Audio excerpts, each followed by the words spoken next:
Il faut que ça change. On ne peut plus supporter dans cette ville qu'il y ait des oppositions en permanence. On recherche des partenaires plutôt que se chercher des adversaires, comme certains dirigeants politiques de Montreuil l'ont fait pendant 30 ans et on a vu le résultat. Pour nous, c'est très clair. Nous ne ferons l'union avec aucun parti qui soutient la politique gouvernementale.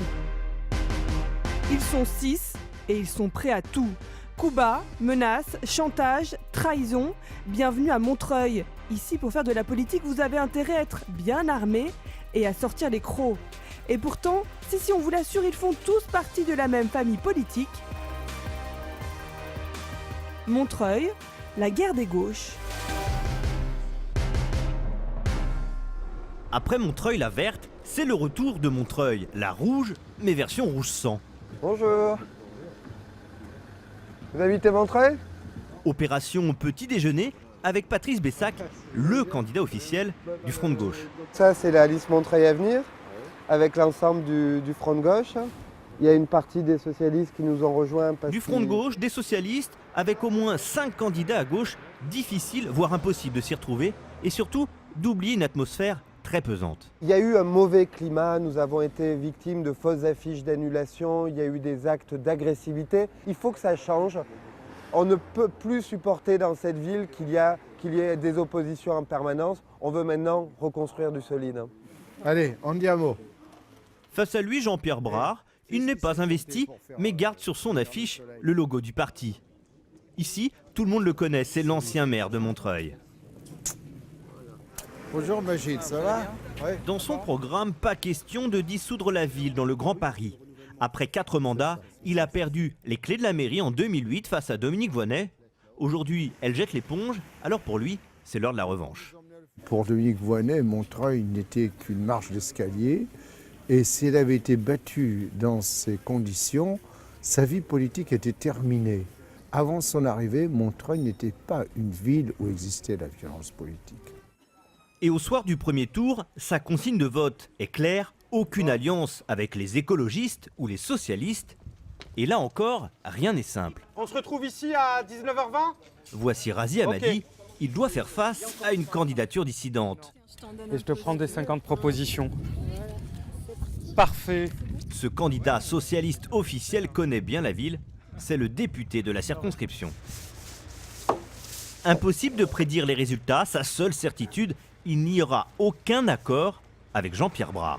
Ça veut dire pas possibilité d'union avec ceux qui proposent de sortir de la communauté d'agglomération. On recherche des partenaires plutôt que se chercher des adversaires, comme certains dirigeants politiques de Montreuil l'ont fait pendant 30 ans et on a vu le résultat. Bonjour madame, Manon Laporte, union de la droite et du centre.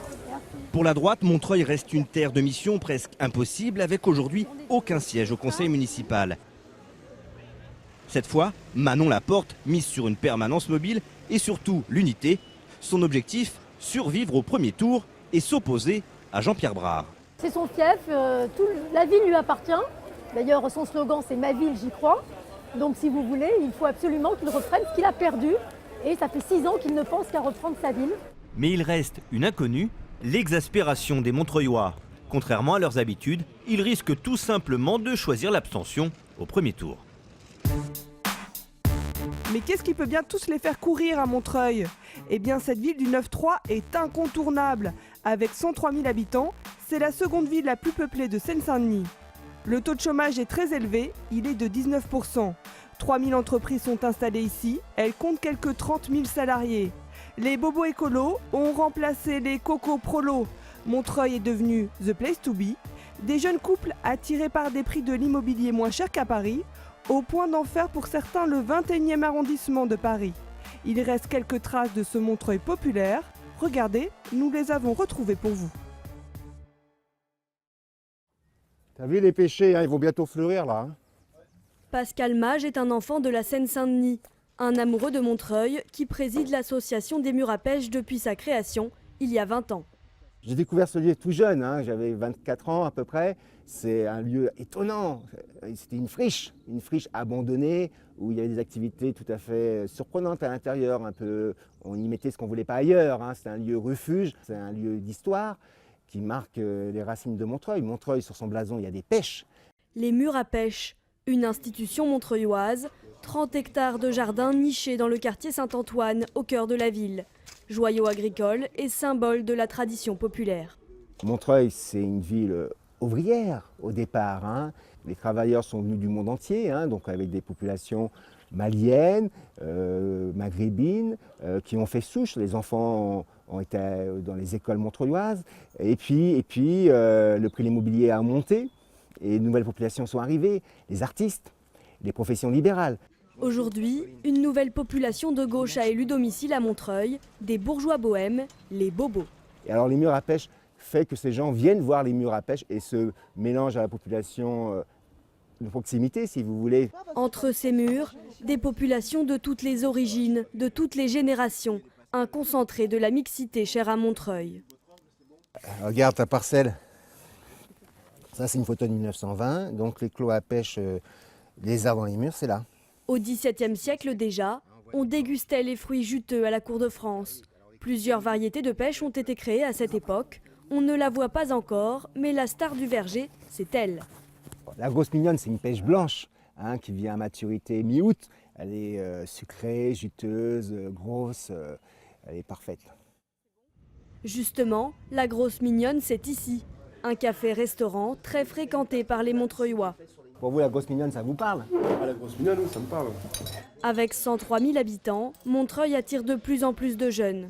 Les Parisiens viennent habiter sur Montreuil. Et les Parisiens, du coup, vu que le coût de l'immobilier a explosé à Paris, retrouvent de l'intérêt et s'y sentent bien. Ils s'y sentent bien parce que ça ressemble un peu au 11e, au 10e, au 20e qui est super bien. Montreuil deviendrait-il le 21e arrondissement de Paris? Ce qui compte, c'est de conserver l'authentique pur jus. Surtout ne pas chasser les anciens habitants parce que c'est eux le noyau, c'est eux la racine de toute cette diversité. Si vous les enlevez, il ne reste plus rien, il restera une ville aseptisée. Bon allez, au mur à pêche. Une ville rebelle où cohabitent plus de 112 nationalités. Le futur maire aura une mission, perpétuer cette harmonie si particulière, l'âme de Montreuil. À Montreuil, la campagne se joue largement sur le net.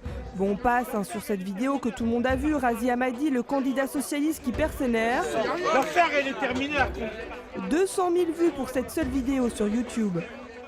Très original et assez drôle, ce Tumblr, site de microblogging où les images animées sont reines. Allez au choix regarder ces gifs. À Montreuil, Bessac cherche désespérément à atteindre sa cible. Ou encore à Montreuil, Brard qui lance. On est deux à Tché revendiquer du front de gauche. Vous êtes sûr? Tous les candidats en prennent pour leur grade. Allez jeter un œil, ça permet de comprendre en images la campagne très tendue à Montreuil. Et si vous n'avez toujours rien compris à qui est qui dans ces municipales, c'est normal. Regardez ce compte Twitter J'aime Montreuil et regardez ce qui est écrit.